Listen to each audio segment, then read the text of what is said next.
4 साल हो गए ने ते शौक लगा है माशाल्लाह बड़ा ही अच्छा शौक है पिया ते मजबूरी टाइम कम ही आ सकते हैं बंदा वेच ते मजबूरी हल कर सकते। अस्सलाम वालेकुम जी, वेलकम हो गया सारे भरावां नूं मेरे चैनल पिंड व्लॉग ते जिन्ने भी भरा मेरी वीडियो वेखते हैं उन्होंने सारिਆਂ ਦਾ शुक्रिया जी।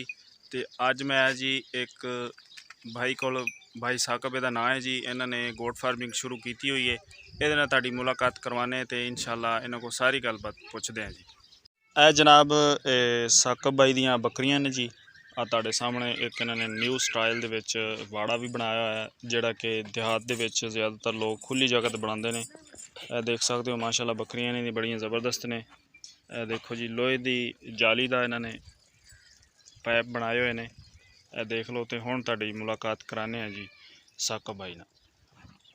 अस्सलाम वालेकुम जी। वालेकुम सलाम जी साकब भाई क्या हाल है? अल्लाह का शुक्र आप सुनाओ।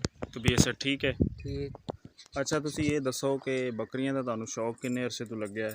ये 2-4 साल हो गए ने ते शौक लगा है माशाल्लाह बड़ा ही अच्छा शौक है पिया ते मजबूरी टाइम कम ही आ सकते हैं बंदा वेच ते मजबूरी हल कर सकते।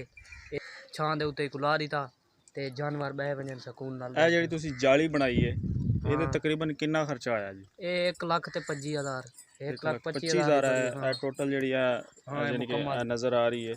हाँ अच्छा ਇਹਦਾ फायदा की कि हवा वगैरह ਇਹਦਾ सही फायदा ਇਹ ਛਾਂ ਤੇ ਲੱਗ ਜਾਂਦੀ ਹੈ ਦੇਖੋ ਹਵਾ मतलब ਇਹਦੇ कि ਵਿੱਚ। ਚੱਕੀ भी जाती है ਹਾਂ ਇਹ ਚੱਕੀ ਜਾਂਦੀ ਹੈ। मतलब कि और जगह ਤੇ ਵੀ ਤੁਸੀਂ ਲਾ ਹਾਂ ਸਕਦੇ ਹੋ?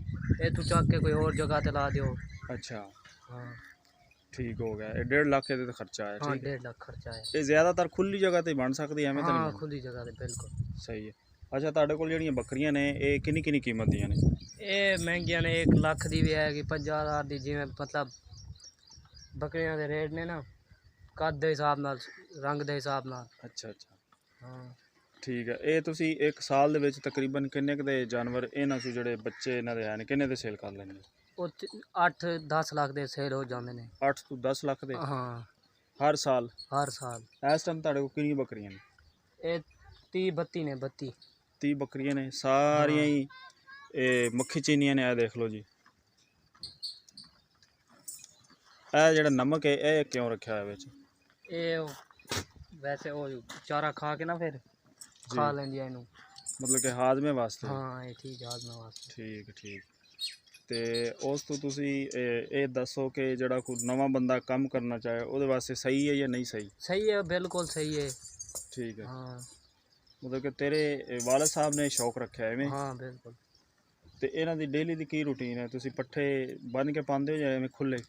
ਬੰਨ ਕੇ। ਅੱਛਾ ਬੰਨ ਕੇ ਪਾਉਂਦੇ ਹੋ। ਹਾਂ ਚਰਾਈ ਵੀ ਕਰਵਾਉਂਦੇ ਹੋ ਇਹਨਾਂ ਦੀ? ਹਾਂ ਚਰਾਈ ਕਰਵਾਉਂਦੇ ਹਾਂ। ਇੱਕ ਦਿਨ ਚ ਕਿੰਨੀ ਦੇਰ ਇਹਨਾਂ ਦੀ ਚਰਾਈ ਕਰਵਾਉਂਦੇ ਹੋ?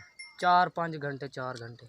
4 घंटे सुबह भी हाँ शाम भी? हाँ सुबह शाम। ਉਸ ਤੋਂ ਬਾਅਦ ਹੋਰ ਇਹਨਾਂ ਨੂੰ ਕੋਈ ਵੰਡਾ ਵੀ ਪਾਉਂਦੇ ਹੋ ਕਿ ਨਹੀਂ? ਨਹੀਂ ਨਹੀਂ ਵੰਡਾ ਨਹੀਂ ਪਾਉਂਦੇ। ਵੰਡਾ ਨਹੀਂ ਇਹਨਾਂ ਦੇ ਪਾਉਂਦੇ? ਜਿਹੜੇ ਬੱਚੇ ਹੁੰਦੇ ਨਾ ਛੋਟੇ ਉਹਨਾਂ ਨੂੰ ਗੰਦਮ ਵਗੈਰਾ ਪਾਉਂਦੇ ਆ। ਠੀਕ ਹੈ ਠੀਕ ਹੈ।